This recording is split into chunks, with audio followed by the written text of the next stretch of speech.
Čo ma priviedlo k cvičeniu? Prvotný impuls bol bratranec. V podstate jemu som ukradol jednu činku a s ňou som začal doma makať. Potom sme si spravili s chalami posilku a vlastne tam som začal makať, tam ma to chytilo riadne. Začal som si kupovať Muscle Fitness. Tam som začal kúkať tréningy, že treba aj nohy, aj tú stravu. Určite má na to každý. Aj ten, čo povie, že nemá genetiku, tak je to chabá výhovorka. Samozrejme niekomu sa ťažšie naberá, niekomu. Ja som tiež neobdarený genetikou, ja proste každý gram svalu ja si musím proste odrieť a je to tvrdá drina. Pre niekoho je to menej tvrdá drina, ale má na to každý.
Kita mulai.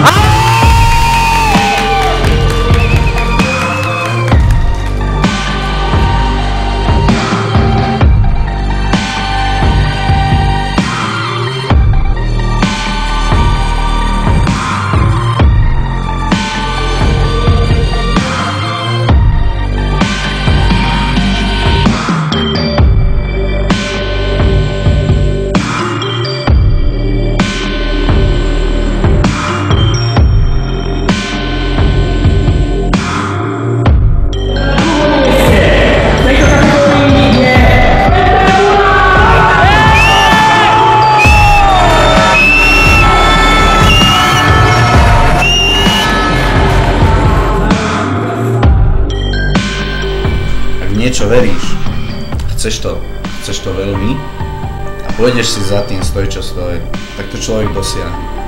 Na 100% to človek dosiahne, pokiaľ to tvrdo chce. Pokiaľ to nedosiahne, tak to ten človek nechce na 100%. Treba si ísť za tým.